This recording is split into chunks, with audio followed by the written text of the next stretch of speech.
नमस्कार दोस्तों, आपका स्वागत है आपके अपने YouTube channel study with Jupiter में। दोस्तों, आज हम मुगल काल का भाग 8 देखेंगे। इसके अंतर्गत मुगल कालीन साम्राज्य व्यवस्था, प्रशासन व्यवस्था के साथ साथ मनसबदारी व्यवस्था तथा मुगल कालीन साहित्यों को भी देखेंगे। इसमें मुगल कालीन के सूबे देखेंगे, उसके बाद साम्राज्य व्यवस्था को देखेंगे, मनसबदारी व्यवस्था को देखेंगे ये सब। उसके बाद ये जो भू राजस्व है उसके बारे में भी देखेंगे। चलिए वीडियो की शुरुआत करते हैं। सबसे पहले हम मुगल कालीन साहित्य के बारे में देखेंगे। मुगल काल में अनेक रचनाएं की गई तथा पहले के अनेक रचनाओं का दूसरी भाषा में अनुवाद भी किया गया। मुख्य रूप से फारसी भाषा में अनुवाद किए गए। तुजुक ए बाबरी, ये तुर्की भाषा में बाबर ने अपनी आत्मकथा लिखी है। दूसरी है बाबरनामा, ये फारसी में है, ये रहीम ने लिखी है। इसका अनुवाद किया है तुजुक ए बाबरी का। अगला है हुमायूंनामा, ये फारसी में है, गुलबदन बेगम ने, हुमायूं की सौतेली बहन है, इसने लिखा है। इसने इसमें हरम की व्यवस्था तथा स्त्रियों की व्यवस्था के बारे में भी इसमें वर्णन किया है। तारीख शेर शाही, ये फारसी में है, अब्बास खां सरवानी ने लिखी है, शेर शाह का जीवन वर्णन। अगला है अकबरनामा, ये फारसी में अबुल फजल ने लिखी है, 3 जिल्दों में, तीसरा जिल्द इसका है आईने अकबरी। अगली एक अकबरनामा और है, ये अब्दुल्ला फैजी ने लिखी है।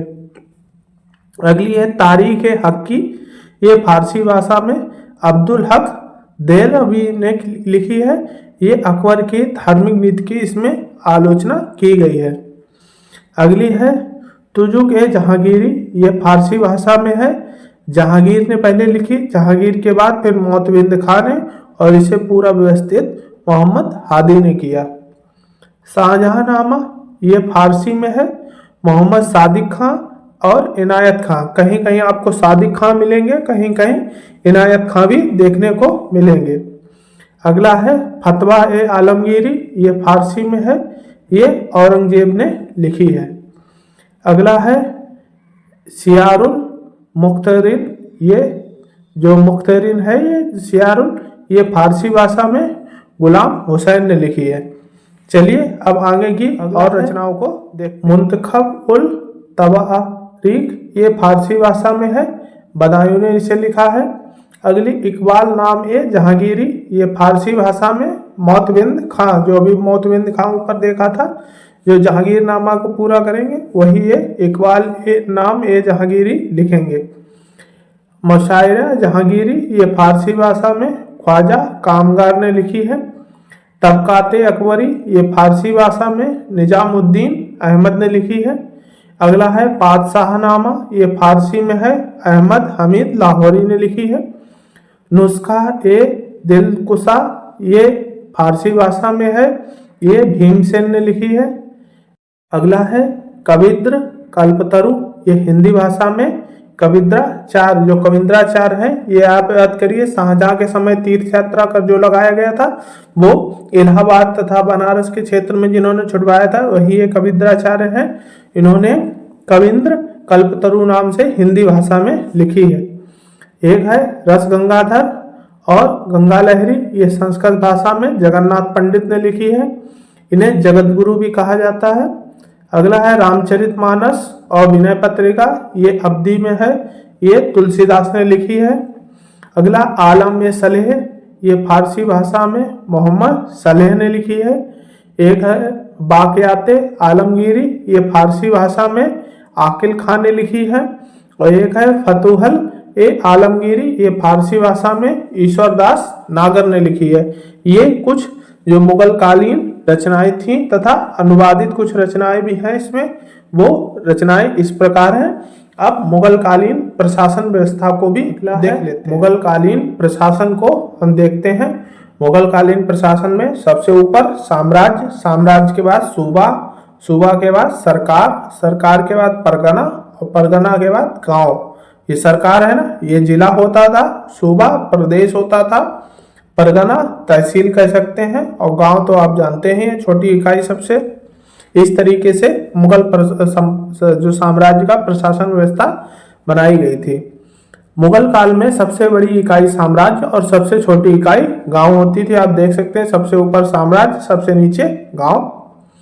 मुगल काल में प्रांतों को सूबा कहते थे। ये सूबा है, ये प्रांत कहलाता था। प्रांतीय प्रशासन को व्यवस्थित रूप से अकबर ने शुरू किया। अकबर से पहले अस्तव्यवस्थित था, मतलब हुमायूं कुछ समय के लिए आता है चला जाता है, फिर आता है चला जाता है। बाबर भी 4 वर्षों के लिए रहा, तो अकबर ही सही से शासन करता है, तो वही इस प्रांतीय व्यवस्था को सही से लागू करता है। सूबे के प्रमुख अधिकारी, पहला सूबेदार, यह बादशाह के प्रतिनिधि के रूप में कार्य करता था। जो सूबा के मतलब इस टाइम राज्यपाल वगैरह कह सकते हैं, वो उस टाइम सूबेदार होता था। इसका प्रमुख कार्य कानून व्यवस्था को बनाए रखना था। अगला है दीवान, यह प्रांत का वित्त मंत्री होता था। यह अपने कार्य के लिए बादशाह के प्रति उत्तरदायी होता था। ये जितना भी राजस्व वगैरह वित्त वगैरह जो कुछ होता था वो सीधे राजा को रिपोर्ट करता था कि इतना खर्च हो गया, इतना बचा ही ये राज्य में जमा किया जाता है। अगला है बख्शी, यह प्रांतों की सेना की देखभाल और निरीक्षण के लिए तैनात होता था। अगला है सद्र, यह प्रांतों में धार्मिक कार्यों की देखरेख करता था। अगला काजी, सूबेदार के बाद सूबे का सबसे बड़ा न्यायाधीश। जो सूबेदार होता था, जिसे हम राज्यपाल तौर पे कह सकते हैं, वो सबसे बड़ा अधिकारी होता था। इसमें ज्यादातर राजा अपने करीबी लोगों को या शहजादों को नियुक्त करते थे, और जो उसके बाद जो सबसे बड़ा न्यायिक अधिकारी वो काजी होता था। चलिए अब आगे और देख मुगल कालीन सूबों की संख्या, जो मुगल कालीन में प्रांत या सूबे थे उनको देख लेते हैं।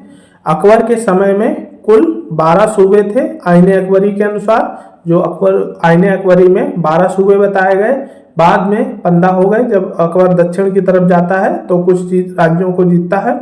उसमें 3 सूबे नए बड़े, बरार, खानदेश और अहमदनगर। ये हमने अकबर वाली वीडियो में पढ़ाया था, जो अकबर ने बरार, खानदेश और अहमदनगर को जीता था। अगर आपने वो वीडियो नहीं देखा है तो प्लेलिस्ट में जाके वो वीडियो जरूर देखें।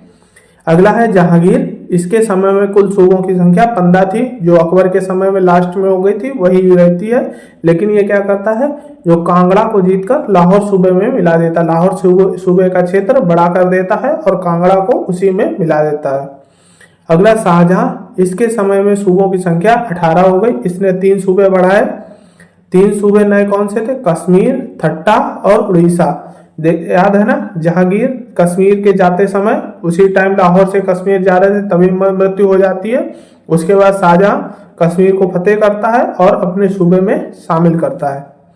अगला है औरंगजेब, इसके समय में सूबों की संख्या 20 हो गई। कहीं कहीं 21 में मिलता है, 20 मिलता है, ये विवादित है थोड़ा। 2 नए सूबे, बीजापुर और गोलकुंडा। औरंगजेब के समय में 2 नए बढ़ गए, बीजापुर और गोलकुंडा।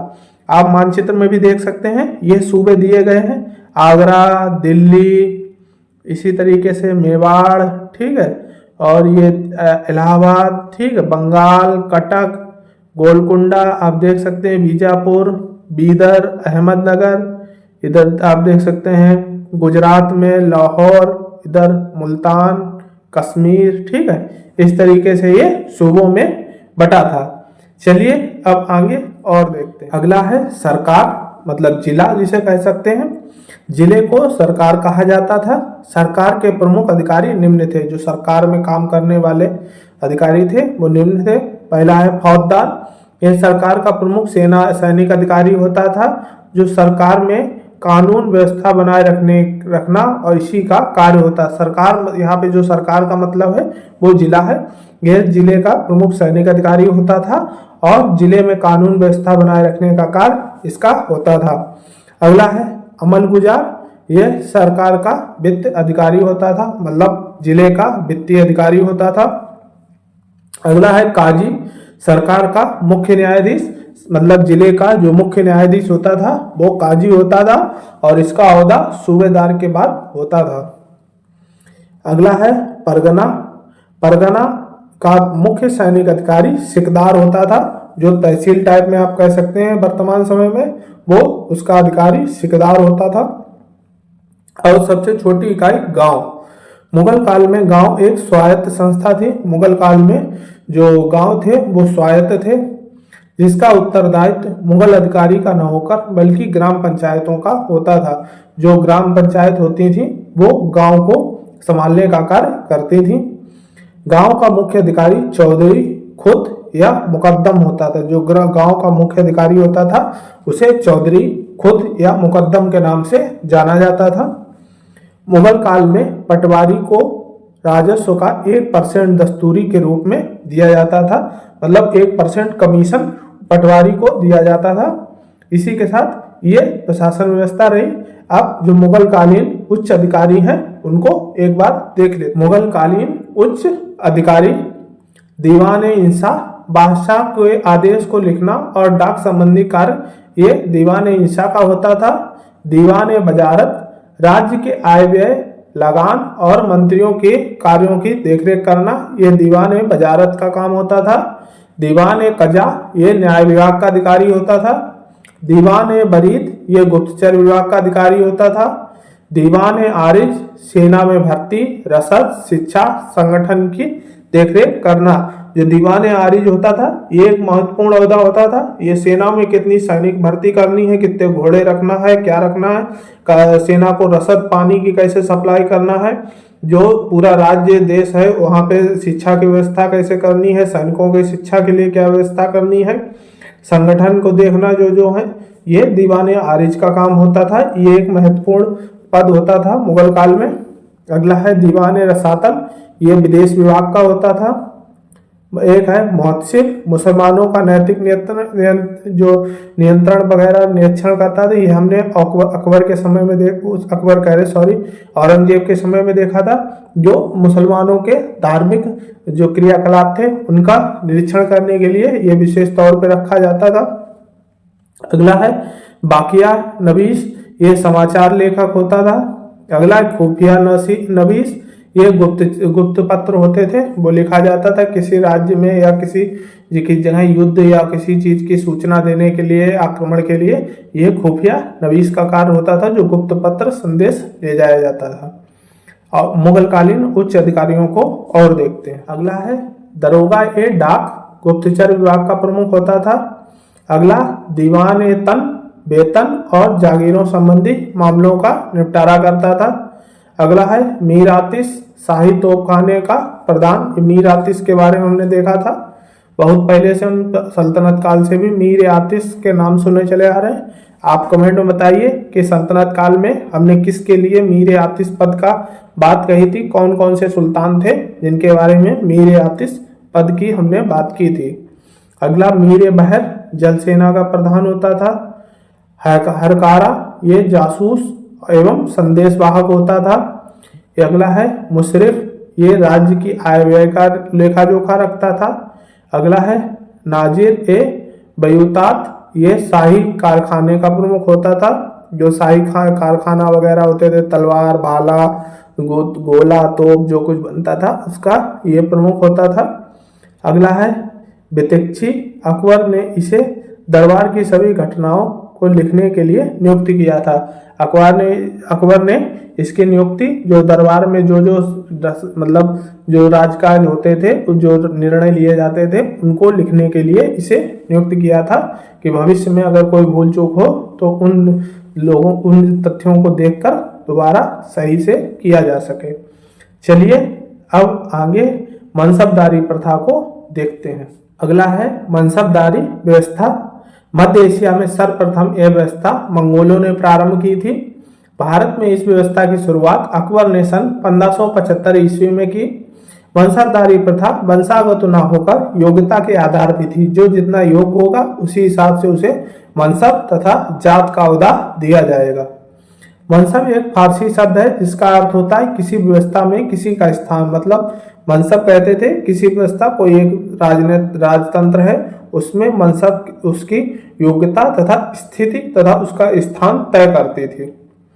मनसबदारी व्यवस्था के दो प्रमुख सिद्धांत थे। सभी मनसबदार सीधे बादशाह के अधीन होते थे, मतलब बादशाह के अधीन होते थे मनसबदार। प्रत्येक मनसबदार को 2 पद दिए जाते थे। पहला जात, मनसबदार एक का व्यक्तिगत दर्जा जिससे उसकी सत्ता में हैसियत का पता चलता था। जात से ही वेतन का निर्धारण होता था। अगला है सवार। इससे मनसबदार के पास उपस्थित घोड़ों की संख्या का पता चलता था। ये सवार ज्यादातर ऐसे मनसबदारों को दिया जाता था जो युद्ध में रत होते थे, उन्हें सवार का भी पद दिया जाता था। चलिए अब आगे मनसबदारी व्यवस्था को। जहांगीर के ने सवार को दो भागों में बांट दिया। जो सवार पद था उसे जहांगीर ने दो भागों में बांट दिया। एक दुअस्पा, एक सवार के पास दो घोड़े, ये दुअस्पा में गिनती होगी। और एक होगी सिंहस्पा, एक सवार के पास 3 घोड़े होंगे, उन्हें सिंहस्पा में गिना जाएगा। मनसबदारों की योग्यता को निम्न प्रकार से जानते थे। जो मनसबदार होते थे उनकी योग्यता को कैसे जानते थे। पहला, मनसबदार जो होते थे उन्हें 10 से लेके 500 तक का मनसब प्रदान किया जाता था। ये सबसे छोटे मनसब होते थे, मतलब मनसबदार जो कहलाते थे उनको 10 से लेके 500 तक का ही मनसब प्रदान किया जाता था। अगला पद होता था उमरा का। 500 से 2500 तक का मनसब प्रदान किया जाता था। ये उमरा इस टाइप से होते थे, इन्हें 500 से लेके 2500 तक का मनसब प्रदान किया जाता था। अगले होते थे अमीर आजम। ये 2500 से ऊपर का मनसब प्राप्त करने वाले होते थे, जो इस टाइप से होते थे। ये 2500 से ऊपर का मनसब प्राप्त करने वाले होते थे, ये अमीर आजम कहलाते थे। चलिए अब आगे राजस्व व्यवस्था को देख लेते हैं, भू राजस्व व्यवस्था को। मुगल कालीन भू राजस्व व्यवस्था। अकबर के समय में भू राजस्व व्यवस्था में काफी सुधार हुए। वो तो सुधार रहे थे शेरशाह के समय से, लेकिन अकबर के समय पे आने पे ये काफी सुधार इसमें हुए। अकबर ने टोडरमल को शाही दीवान के पद पर नियुक्त किया। टोडरमल ने सन 1580 ईस्वी में आईना दहसाल नामक व्यवस्था प्रारंभ की, जो जाति प्रणाली का उत्तम रूप थी। तो जाति प्रणाली थी शेरशाह के समय में भी चल रही थी, उसी का ये उत्तम रूप थी। इसके अंतर्गत भूमि को निम्न प्रकार से बांट दिया गया। पहली पोलज, जिसमें प्रत्येक वर्ष खेती होती थी और इसमें लगान सबसे ज्यादा लिया जाता था। अगला परती, जिसमें एक वर्ष छोड़कर खेती होती थी, एक साल खेती हुई फिर छोड़ दिया, फिर अगले साल खेती की। अगली चाचर, जिसमें 3 से 4 वर्ष में खेती होती थी। और बंजर, जिसमें 5 वर्ष से खेती ना हुई हो। अकबर के समय में ऐसी भूमि पर कोई कर नहीं लिया जाता था जिसमें 5 वर्ष से खेती ना हुई हो, उसे बंजर घोषित कर दिया जाता था। अकबर भू राजस्व के अतिरिक्त प्रत्येक बीघा पर 10 सेर अनाज लेता था, जिसे दहशेरी कर कहते थे। अकबर ने अजमेर में भू राजस्व 1/7 तक या 1/8 तक कर दिया था। जो अकबर ने अजमेर से उसके संबंध अच्छे हो गए थे, तो इसलिए वो वहां पर कर घटा देता है। औरंगजेब ने अपने समय में भू राजस्व 1/2 तक वसूला। जो औरंगजेब था वो अपने समय में आता है और आधा आधा कर वसूलता है। सल्तनत कालीन में भी एक राजा ऐसा था जो आधा कर वसूलता था। इसका नाम आप कमेंट में हमें जरूर बताएं। सल्तनत काल में कौन ऐसा राजा था जिसने 1/2 तक कर वसूला था। चलिए भू राजस्व व्यवस्था को और देखते हैं। मुगल काल में अनाज को निम्न प्रकार से बटाई करते थे। जो मुगल काल में अनाज बांटा जाता था कर के लिए या किसी अन्य चीज के लिए, उसको निम्न प्रकार से बांटते थे। पहली खेत बटाई, खेत में ही अनाज को बांट दिया जाता था। अगला लंक बटाई, अनाज को खेत से लाकर बिना भूसे के निकाले बटाई करते थे, उसे लंक बटाई कहते थे। अगला है रास बटाई, अनाज से भूसा निकालकर बटाई करते थे। जो खेत बटाई करते थे वो खेत में ही सब बांट लेते थे, उसके बाद ले जाके जब बांटते थे उसे लंक बटाई, और उसमें से भूसा निकाल दिया जाता था, अनाज अलग शुद्ध कर दिया जाता, उसे रास बटाई कहते थे। मुगल काल में कृषक 3 प्रकार में विभाजित थे।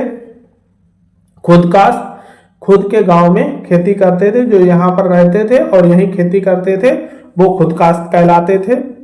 पाही काश्त, जो किसान दूसरे गांव में जाकर खेती करते थे, दूसरे गांव से आकर यहाँ खेती करते थे, वो पाही काश्त कहलाते थे। और अगले होते थे मुजारियन, यह किसान खुद काश्त किसानों की भूमि किराए पर लेकर कृषि करते थे। मतलब उनके पास भूमि नहीं है या उन्हें ज्यादा पैसा है, तो वो दूसरे जो खुद काश्त किसान होते थे उनकी जमीन किराए पर ले लेते थे और उस पर खेती करवाते थे। चलिए अब इससे जुड़े मुगल काल से जुड़े कुछ महत्वपूर्ण तथ्यों को भी देख लेते हैं। अन्य महत्वपूर्ण तथ्य, अकबर ने संस्कृत ग्रंथों का फारसी में अनुवाद के लिए मकतब खाना का निर्माण कराया था। जो संस्कृत ग्रंथ थे उनका फारसी में अनुवाद के लिए मकतब खाने का निर्माण अकबर ने करवाया। जिन क्षेत्रों में 40 इंच से ज्यादा वर्षा होती थी वहां केवल चावल ही उगाया जाता था, अन्य क्षेत्रों में गेहूं और जौ भी उगाया जाता था। जिन क्षेत्रों में 40 इंच से कम की वर्षा होती थी वहां पर गेहूं और जौ उगाया जाता था। उस टाइम खाने के लिए ही चीजें ज्यादातर उगाई जाती थी। आजकल तो कृषि ज्यादा विकसित हो गई है, वो पहले उस समय में केवल आदमी को अपने पेट की ही चिंता होती थी, तो जो खाए जा सकते थी चीजें उन्हें ही ज्यादा उगाया जाता था। तो जहाँ पे 40 इंच से ज्यादा वर्षा होती थी वहां पे चावल, और जहाँ पे 40 इंच से कम वहां गेहूं और जौ। बंगाल में चावल की 50 किस्में उगाई जाती थी। दिल्ली में 43 प्रकार की फसलें उगाई जाती थी, और आगरा जो सूबा था वहां पे 39 प्रकार की फसलें उगाई जाती थी। हाथ से लिखने की कला, सुलेख में अकबर को नस्तलीक शैली पसंद थी। जो नस्तलीक नामक शैली थी वो अकबर को अत्यंत पसंद थी। शाहजहां ने सिजदा जैसी परंपराओं को हटाकर चाहर, तस्लीम और जमीबोसी तरीके को अपनाया। मतलब जमीन को चूमना, जमीबोसी इस टाइप से। और पहले चलती थी सिजदा मतलब झुककर सलाम करना, और पैबोस मतलब चूमना, उनको मतलब हाथ चूमना तथा उनके कपड़ों को चूमना। इस तरीके की प्रथाओं को खत्म करके शाहजहां ने जमीन को चूमने को, जमीबोसी को अपनाया। सन 1633 ईस्वी में दारा शिकोह और नादिरा परवेज की पुत्री का विवाह हुआ। जो परवेज हमने पीछे देखा था ना, जो शाहजहां का मतलब चचेरा नहीं मतलब सौतेला भाई था, जो उसका बेटा था जहांगीर का दूसरा बेटा, सौतेला मतलब दूसरा बेटा था। और जो शाहजहां का सौतेला भाई था उस परवेज, उसकी बेटी के साथ दारा शिकोह, नादिरा होती है परवेज की पुत्री, उससे दारा शिकोह विवाह करता है। इसमें बताया जाता उस टाइम का लगभग 32 लाख रुपए के आसपास खर्चा हुआ था, जिसमें 16 लाख रुपए मुमताज महल ने खुद अपना दिया था। औरंगजेब ने जयसिंह और जसवंत सिंह को मिर्जा राजा की उपाधि प्रदान की।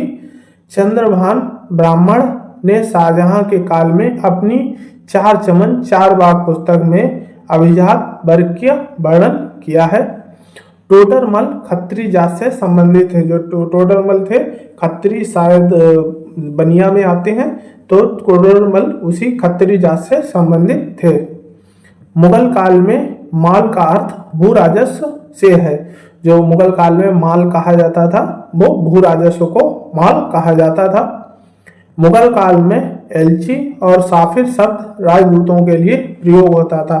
जो मुगल काल में राजदूत होते थे उन्हें एलची और साफिर कहा जाता था। इसी के साथ मुगल काल संपूर्ण समाप्त होता है। इसके बाद अगला वीडियो भक्ति आंदोलन के बारे में शुरुआत करेंगे। वीडियो अच्छे लगे हों तो लाइक करें, सब्सक्राइब करें तथा शेयर करें। आज के लिए इतना ही, धन्यवाद।